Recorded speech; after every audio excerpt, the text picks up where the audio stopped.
Office management is essentially the art of keeping an office running smoothly and efficiently.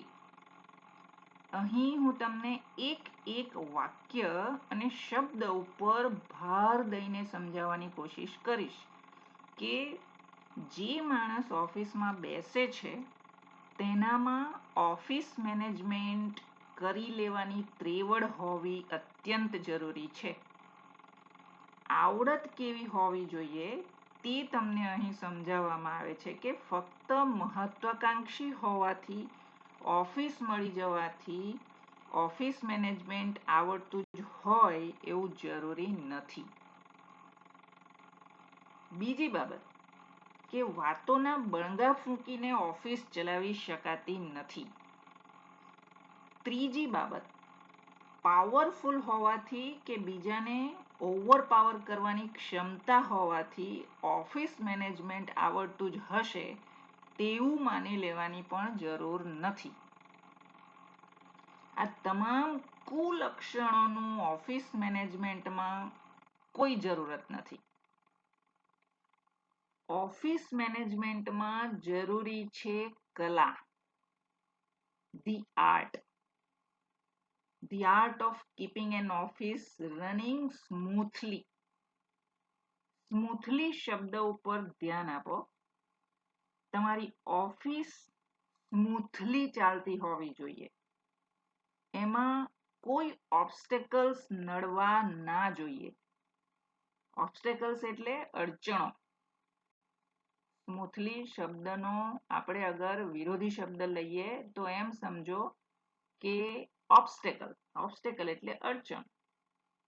જો ઓફિસમાં અડચણરૂપ પરિસ્થિતિઓ ઊભી થઈ જતી હોય, મોટાભાગે તો અડચણરૂપ પરિસ્થિતિઓ ઊભી કરવામાં આવે છે. અડચણરૂપ વ્યક્તિઓ પણ ઉપસ્થિત જ હોય છે. આવી અડચણરૂપ પરિસ્થિતિઓને કે માણસને ટેકલ કરતા પણ આવડવું જોઈએ.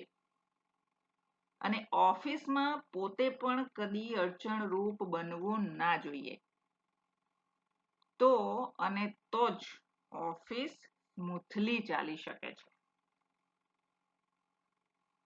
સ્મૂથલીની સાથે બીજો શબ્દ છે એફિશિયન્ટલી. એફિશિયન્ટલી એટલે શક્તિશાળી, સક્ષમ બનવાની કળા પણ હોય છે.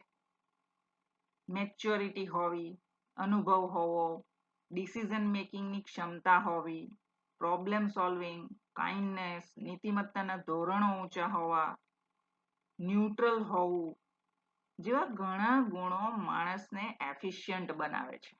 લીડરશિપ પણ એક ગુણ છે. આવા ગુણોથી ભરપૂર હોવું ખૂબ જરૂરી છે. It's a broad field encompassing many different tasks. Office management એક વિશાળ ફિલ્ડ છે. એમાં ઘણા જુદા જુદા કાર્યો કરવાના હોય છે. એવું તો કદી નથી હોતું કે ઓફિસમાં બેઠા એટલે પોતે બોસ અને કાર્યો બીજાએ જ કરવાના હોય. કાર્યોની વહેંચણી સરખી રીતે તમામ વર્કર્સમાં કરતા પણ આવડવું જોઈએ અને પોતે પણ કરવું જોઈએ. જેઓ પોતે કામ કરતા નથી તેઓ પબ્લિકના ઘણા કામોને રોકી બેસે છે. પબ્લિક સાથે દગો કરે છે, સંસ્થા સાથે દગો કરે છે. કોઈ પણ ઓફિસ સાથે જુદા જુદા પ્રકારની પબ્લિક જ જોડાયેલી હોય છે.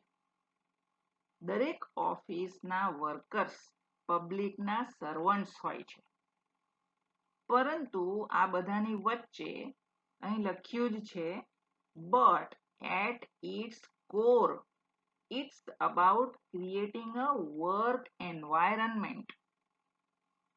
ઓફિસ મેનેજમેન્ટ એટલે ગર્ભિત રીતે કામ કરવા માટેના વાતાવરણનું સર્જન કરવું એવો અર્થ થાય છે. કામ કરવા માટેનું વાતાવરણ પણ તો ઊભું કરવું જોઈએ.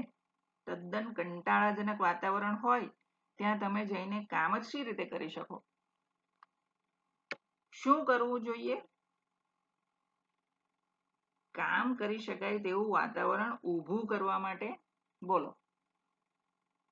એક ઉદાહરણ આપીને કહું કે મને મોબાઈલ પર જોરમાં થતી વાતચીત સહેજે પસંદ નથી, ડિસ્ટર્બન્સ સહેજે પસંદ નથી, પૂરેપૂરા કોન્સન્ટ્રેશનની જરૂર છે મને જ્યારે હું કોઈ કામ કરતી હોઉં. બરાબર. ઓફિસ મેનેજમેન્ટ એ પૂરું પાડશે. શું એ પૂરું પાડશે આવું વાતાવરણ કે જ્યાં કોન્સન્ટ્રેશન કરી શકાય? જે જરૂર છે એ પૂરું પાડવું.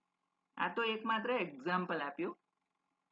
વાતાવરણમાં ઘણું બધું પ્રોવાઈડ કરવાનું હોય છે વર્કર્સને, બરાબર, જેથી એમ્પ્લોઈઝ પ્રોડક્ટિવ બની શકે. નહીં તો એમ્પ્લોયી આળસુ થઈ જશે. એનામાં જે ત્રેવડ છે તેનો પણ જો એ ઉપયોગ ના કરી શકે તો એની પ્રોડક્ટિવિટી ખતમ થઈ જશે.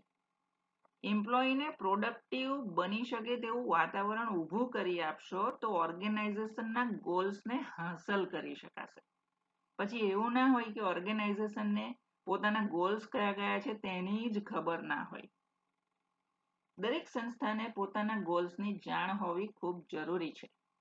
જે સંસ્થાઓને પોતાના ગોલ્સની જ ખબર નથી હોતી એમ સમજો કે ત્યાં તંત્ર રેઢિયાળ ચાલતું હોય છે. એટલે જ તો હંમેશા કોઈ પણ સંસ્થાની ઓફિસને તેના વિઝન, મિશન અને ગોલ્સ કયા છે તે પૂછવામાં આવે છે, જેથી નક્કી કરી શકાય કે તેનું તંત્ર કેવું ચાલતું હશે.